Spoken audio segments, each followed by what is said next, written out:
할렐루야. 우리가 저번 시간에 이 4장 1절부터 8절의 말씀 중에서 아브라함의 이야기를 나눴었죠.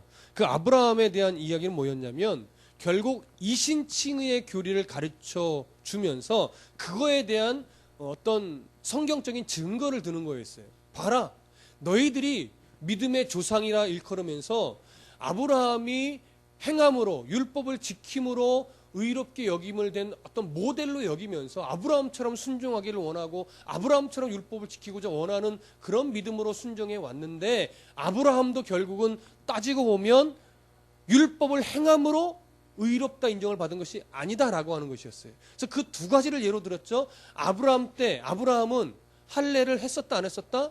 안 했었다. 아브라함이 의롭다 여김을 받은 것은 할례가 행해지기 전이다라고 하는 것 들었어요. 그리고 그때는 율법도 성문화되기 전이라는 거였죠. 율법적인 행위가 없었다는 건 아니지만 율법을 계명으로서 성문화되어 받기 전이라는 거예요. 그렇기 때문에 아브라함도 할례나 율법을 통해서 의롭다 여김을 받은 것이 아니라고 하는 것. 그도 결국 뭐예요?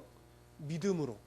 그래서 그의 인생을 살펴봤었어요. 어디 아브라함의 인생 가운데 의롭다 인정을 받을 만한 믿음의 수준이 됐었던 적이 있었느냐? 없었다라고 하는 거예요. 그렇지만 하나님이 아브라함을 믿음의 모델로 삼기, 이런 자도 결국 하나님이 끝끝내 믿음의 백성 삼으신다라고 하는 어떤 그 아주 좋은 모델 케이스로 아브라함의 인생 가운데 하나님이 기다려주시고 또 간섭해 주시고 또 아브라함 편에 서주시고, 그래서 결국은 아브라함으로 하여금 역시 하나님은 나의 하나님이셨습니다, 이 고백을 하게 된 것이죠. 그 마음, 하나님이 설득해놓고 설득당하니까 그 믿음을 뭘로 여기셨다고요? 의로 여기셨다고요. 여러분들도 결국 뭐예요? 하나님 앞에 설득당한 사람이고 설득당하고 있는 사람이에요. 설득당했는데 야, 너 믿음 좋다 이래주는 거예요. 이게 뭐예요? 엎드려 절받는 거지. 하나님은 엎드려 절받는 걸 참 기뻐하세요. 우리는 별로 안 기뻐하잖아요. 에휴, 엎드려 절받는다 내가 그냥 헛웃음이나 짓지. 하나님은요, 엎드려 절받더라도 그렇게라도 돌아오는 성도를 기뻐하십니다. 그러니까 여러분, 잘 설득당하신 거예요. 그리고 잘 설득당하셔야 돼요. 그리고 앞으로 계속 하나님은요, 우리를 성숙하게 만들기 위해서 계속 설득하실 거예요. 그렇게 설득 잘 당하는 사람이 하나님 앞에서는 뭐예요? 의로운 자예요. 하나님 앞에서. 하나님께 인정받는 거예요. 그 예를 오늘 또 누구를 통해서 드실 거냐면 바울은요, 다윗을 통해서 그 예를 또 들 겁니다. 다윗의 이야기를 조금 들어가기 전에 아브라함의 이야기 중에 오늘 구절을 통해서 조금 못다한 이야기를 조금 더 하고 다윗의 이야기로 좀 넘어가겠습니다. 4절 함께 읽어보겠습니다. 4절 시작. 일하는 자에게는 그 싹시 은혜로 여겨지지 아니하고 보수로 여겨지거니와. 여러분, 이 4절은 그리 어렵지 않습니다. 일하는 자에게는 싹시 뭘로 여겨져요? 은혜로 여겨지지 않고 보수로 여겨진대요. 무슨 말인지 아시죠? 싹시라는 건 뭡니까? 내 노동에 대한 정당한 대가예요. 그러니까 월급 받으면서 주니까 그냥 고맙습니다라고 말하지만 월급 받으면서 감사해라, 내게 이런 월급을 다 주시다니, 뭐 이러시는 분 있습니까? 근데 정당한 일하는 대가를 받는 거예요. 그러니까 싹시라는 것은 뭐냐면 주어서 감사한 것도 있겠지만 줘서 감사하기보다 안 줬을 때 열받는 게 더 크죠. 안 줬을 때 분노하는 게 더 크단 말이에요. 그게 싹시예요. 그러니까 일하는 자에게 싹슨 은혜로 여겨지지 않는다. 왜 이 얘기를 하느냐? 여기서 말하는 일하는 자는 바로 당시 유대인들을 말하는 거예요. 어떻게? 율법을 이렇게 지켜왔다고요. 보수를 받는 것처럼 내가 열심히 율법을 지켰기 때문에 하나님이 내게 복을 주시고 하나님이 나를 구원시키시고 하나님 나에게 상급을 주실 거야. 근데 그 모델을 자꾸 누구에게서 찾으려고 했다고요? 아브라함에게서 찾으려고 했다고요.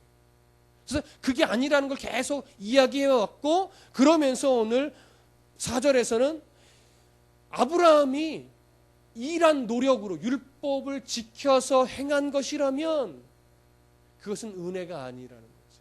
그건 보수다라고 하는 거예요. 만약에 이것이 보수라면 이것이 일한 율법을 지키고 할례를 행해서 의롭다 인정을 받은 거라면 당연히 할례를 행한 민족이며 율법을 행하는 민족인 유대인에게만 이 언약적 축복이 내려가는 것이 지당합니다.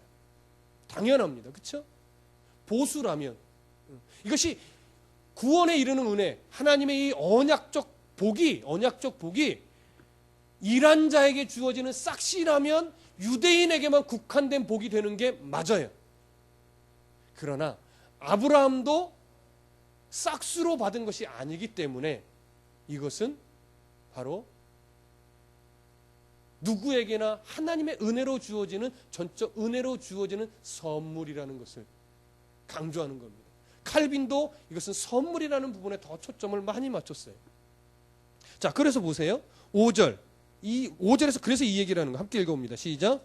이를 아니할지라도 경건하지 아니한 자를 의롭다 하시는 이를 믿는 자에게는 그 믿음을 의로 여기시나니. 자, 보십시오. 이를 아니할지라도 경건하지 아니한 자, 누구를 말하는 걸까요? 대표적으로 이를 아니한 자, 그리고 경건하지 아니한 자, 누구를 지칭하는 거예요? 아브라함을 지칭하는 거예요. 아브라함은요, 일을 한 자가 아니에요. 하나님 앞에서 율법을 행한 자가 아니라는 거예요. 율법적인 일을 열심을 가졌던 자가 아니라는 거예요. 그는요, 경건하지 아니한 자, 다시 말하면 아브라함은 불경건한 자였다라고 하는 거예요. 여러분, 아브라함이 왜 불경건한 자였을까요? 아브라함은 처음부터 하나님을 잘 믿던 사람이에요? 아니에요. 메소포타미아 지방에서 무슨 장사를 하며 살던 사람입니까? 우상을 만들어 팔던 사람이에요. 우상을 만들어 팔았다라고 하는 것은 결국 뭘 섬겼다라는 거예요? 우상을 섬기던 자라는 거예요. 우상을 섬기던 자. 이 사람이 경건해요? 이 사람이 경건해서 하나님 불러내셨어요? 아니에요. 불경건한 자도 우상을 섬기는 자도 하나님이 사랑하여 불러내서 끝끝내 하나님의 백성을 삼을 수 있다. 그러니 당신도 예수 믿을 수 있습니다. 이 모델을 삼는 거예요. 쉽게 말해서 이거죠. 아브라함도 믿었는데, 우상장수 아브라함도 믿었는데 당신도 믿어야 합니다. 그렇지 않습니까? 그렇게 율법을 행한 적도 없고 할례를 행한 적도 없고 우상만 팔던 일도 아니야 율법적인 행위도 없고 불경건했던 아브라함도 결국 의롭다 하시는 이를 믿는 그 믿음으로 하나님 앞에 의롭다 여김을 받았다라고 하는 거죠. 그러니까 그 의롭다 하시는 이를 믿었다라고 하는 것은 어떤 내용입니까? 내게는 의로운 요소가 하나도 없다라고 하는 사실을 인정하는 거예요.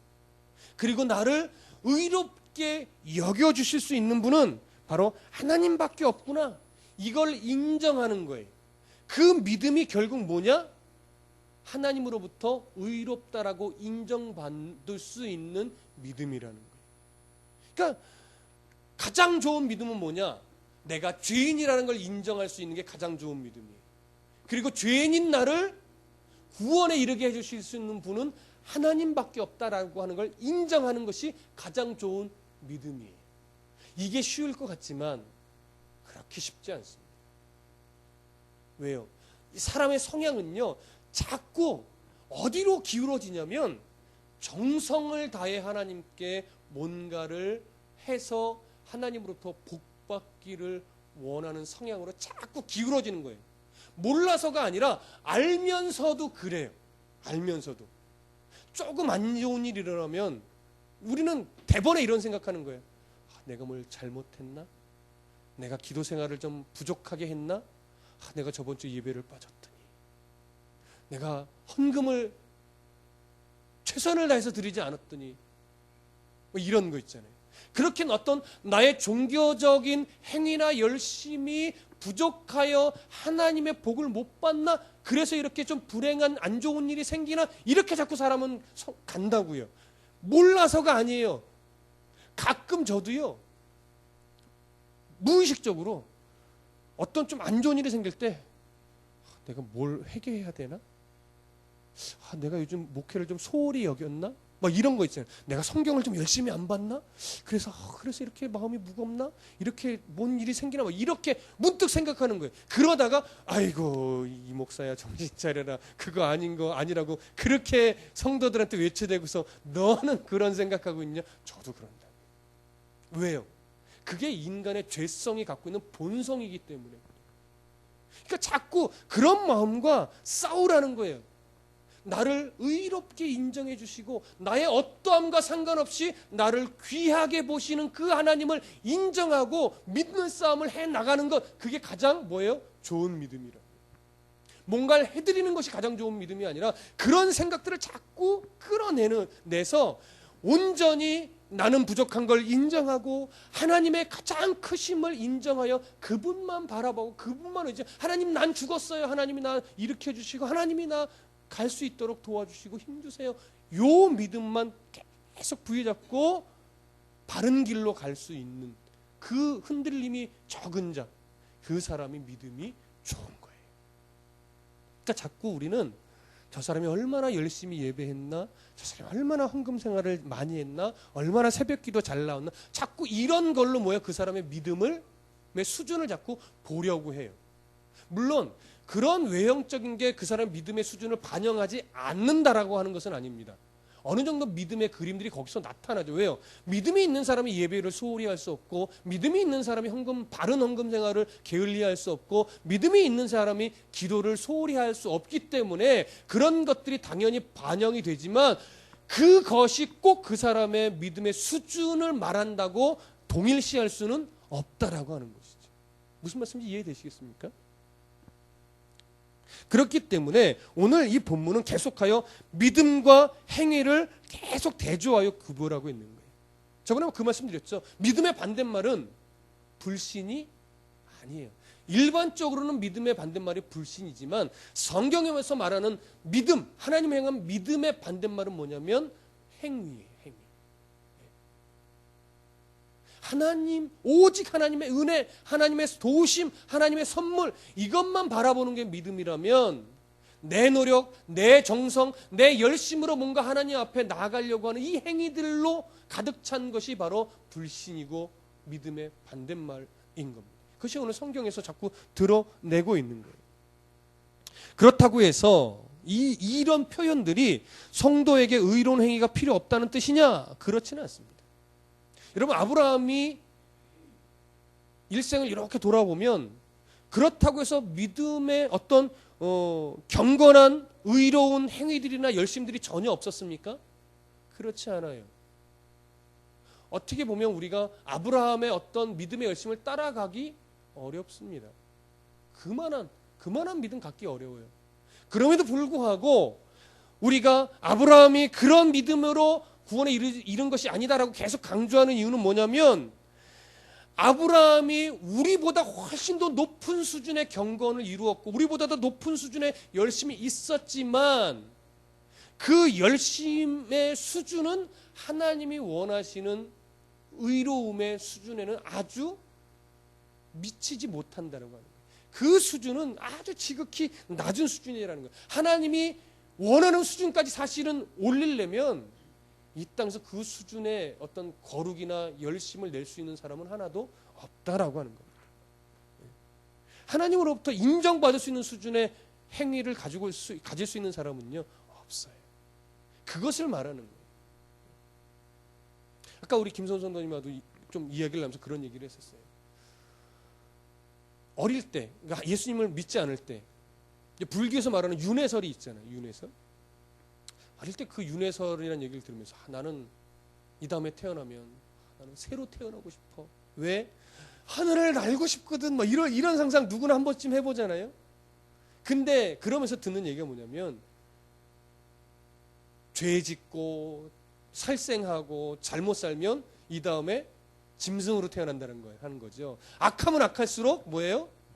날파리로, 곤충으로 태어나는 사람도 있다라고 하는 거잖아요. 근데 착하고 의로운 일 많이 하면 사람으로 태어나잖아요. 그렇죠? 근데 제 안에 어떤 두려움이 생기냐면 어림에도 불구하고 얼마나 착한 일을 많이 해야지 다음 생에도 사람으로 태어날 수 있을까? 이런 거예요. 근데 그 어린 나이에 생각해 보니까 제 삶에 착한 행위가 하나도 없는 거예요. 야, 나 이렇게 살다가는 다음 생에 사람으로 못 태어나겠는데? 그 생각을 막 하다 보니까 말도 안 되는 거예요. 말도 안 되는 거예요. 말도 안 되는 거예요. 그러니까 보세요. 얼마만큼 우리가 착하고 의로워야 하나님 앞에 의롭다고 인정받을 수 있는 수준이 되겠냐고요. 가능성이 없습니다, 여러분. 우리의 거룩, 우리의 의로움, 하나님 앞에서는 정말 저 바닥도 못 미쳐요. 근데 그 열심을 갖고 하나님 앞에 의롭다고 인정받으려고 이 유대인들이 하고 있었으니 이 진리를 깨달은 아브라함이 보기에는 얼마나 어처구니 없겠습니까? 왜? 아니, 바울이 얼마나 어처구니 없겠어요. 왜? 바울도 예전에 자기가 그랬거든요. 자기의 지식, 자기의 노력, 자기의 권세, 이걸로 하나님 앞에 막 인정받으려고 예수 믿는 사람 막 잡아 죽이려고 혈안이 돼서 다녔던 사람이잖아요. 근데 만나고 나서 보니까 그게 다 배설물이더라 이거예요. 하나님을 위해 쓰여지지 않은 모든 것들은 다 배설물이더라. 나의 의로움은 저 똥과 같고 내가 죽어지고 하나님으로부터 사니까 거기서부터 뭐예요? 강함이 나오더라. 내가 약할 때, 내가 죽었을 때 비로소 하나님의 의로움이 나오고 내가 버려졌을 때 하나님의 거룩함이 나오더라. 그걸 깨닫는 거죠. 그래서 바울이 지금 계속 이 강조를 하는 겁니다. 자, 6절 함께 읽어보시죠. 시작.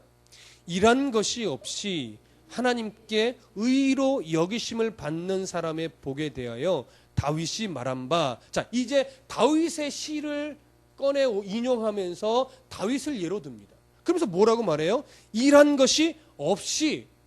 이 일한 것은 단순하게 선한 행위 이런 걸 말하는 것이 아니라 율법적인 행위들을 말하는 거예요. 율법적인 행위들 없이 하나님께 의로 여기심을 받는 사람의 복에 대하여 말하는데 누가 말했었다고요? 다윗. 유대인들이 그렇게 최고의 위대한 왕이라고 추앙하는 다윗이 이런 말을 했다라고 하는 것을 지금 이야기하는 거예요. 그래서 뭐라고 말합니까? 불법이 사함을 받고 죄가 가려짐을 받는 사람들은 복이 있고. 보세요. 여기 불법이라고 하는 것은요, 한글 성경은 단수로 되어 있지만 헬라 성경은 복수로 되어 있어요. 불법들이에요. 예. 불법들이 사함을 받고 이렇게 됩니다. 그러니까 불법들이라는 것은 율법적인 불법들을 말하는 거예요. 여러 율법의 행위들을 거스르는 행위를 다윗이 많이 했었다 이거예요. 실제로 다윗이 그랬잖아요. 그렇죠? 하나님을 사모했고 정말 예배했지만 다윗의 일생을 꼼꼼히 뜯어보면 하나님 앞에서 자녀 교육도 실패했죠. 부부 관계도 실패했죠. 거기다가 자기 부하의 여인까지 탐했죠. 불법을 많이 저질렀어요. 그런데 그 불법들이요, 어떻게 해요? 사함을 받았다라고 말해요. 사함을. 여기 사함을 받았다라는 이 표현은요, 어떤 때 쓰는 표현이냐면 도저히 갚을 수 없는 엄청난 부채를 탕감받을 때 쓰는 표현이에요. 이것이 마태복음에도 나와 있죠. 18장에 1만 달란트 탕감받은 사람의 비유. 기억나시나요? 1만 달란트라는 건 우리나라 돈으로 수십억 원에 해당됩니다. 사람이 갚을 수 없는 돈이에요. 엄청난 액수입니다. 근데 그 빚을 탕감해 줬어요. 그러니까 이 말은 뭐예요? 이 사람이 갚을 수 없기에 긍휼히 여겨서 그냥 없다고 해준 거예요. 사해 준 거예요. 근데 이 사람이 가면서 그저 한 100여만 원에 해당되는 빚진 사람을 잡아다가 안 갚는다고 어떻게 했어요? 옥에 가뒀죠. 이게 사람의 교만이에요. 그러니까 여기서 불법이 사함을 받았다는 것은 뭐냐면 조그만 몇몇 죄를 하나님이 가려줬다는 것이 아니라 도저히 사람의 행위로는 해결할 수 없는 엄청난 죄. 예. 궁극적으로 뭡니까? 율법의 행위로도 가리워질 수 없는 근본적인 인간의 죄를 말해요. 단순하게 율법 한두 가지 어긴 죄가 아니라 율법의 행위를 통해서도 갚을 수 없는 천국과 지옥에 관련된 그 죄. 그 죄를 하나님이 뭐예요? 예수 그리스도의 보혈로 사해줬다라고. 사해줬다. 엄청난 죄를. 자, 그래서 그 뒤에 이렇게 얘기하잖아요. 죄가 가리워짐을 받는 사람들은 복이 있고, 두 가지가 강조되는 겁니다. 똑같은 의미예요, 사실은. 근데 여기 죄는 하말티아라고 그래요. 관역에서 벗어났다 이거예요. 그러니까 벗어난 결과를 말하는 것이 아니고, 이미 관역에서 벗어날 때는 어디서부터 잘못된 거예요? 조준부터 잘못된 거예요. 이미 조준부터 잘못된 그거라고요. 마음 자세부터 틀린 거예요. 처음부터 할 수 없는 자예요. 할 수 없는 자. 그래서 이미 할 수 없는 자기 때문에 그런 결과를 나타났는데, 그러한 말도 안 되는 엄청난 죄를 하나님이 어떻게 됐다고요? 가리워 주셨다고요. 가리워졌다라고 하는 이 표현은요, 완전히 덮여져서 더 이상 죄를 찾으려 해도 찾을 수 없는 상태가 되었다라고 하는 의미예요. 그러니까 앞에 불법이 사함을 받았다는 의미와 다를 바 없습니다. 강조하기 위해서 이렇게 두 번의 반복된 표현을 지금 하고 있는 겁니다. 근데 그 사람이 복이 있어요. 왜 복이 있어요? 내 힘으로는 갚을 수 없는 것을 하나님이 갚아주셨기 때문에. 그러나 내 힘으로 갚을 수 없다고 해서 하나님이 그냥 아무 대가 없이 덮어주신 거예요? 그러면 하나님의 공의의 속성에 어긋나지요. 예수님의 보혈이라고는 엄청난 대가를 대신 치르게 함으로 말미암아 공의와 사랑을 둘 다 만족시키셔서 우리에게 그 은혜를 선물로 주신 거예요. 엄청난 대가, 우리로서는 할 수 없는 엄청난 대가를 하나님이 예수를 통하여 치르게 하시고, 그 치름으로 말미암아 세워진 하나님의 은혜를 우리에게 전가시켜 주셨다고요. 믿음으로 그걸 받아들이는 거예요. 이것이 바로 하나님의 은혜입니다. 이것이 바로 대가 없이 구원에 이르렀다고 하는 의미가 되는 거예요. 자, 그러면 여러분 보십시오. 복된 자가 누구냐? 복된 자가, 여기서 말하는 복된 자가 누구냐?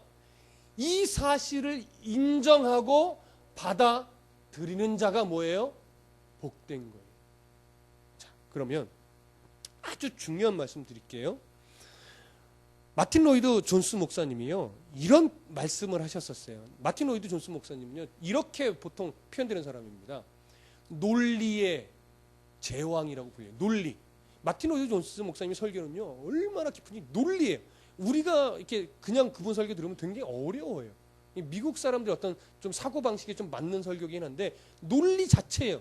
근데 그분이 이런 표현했어요.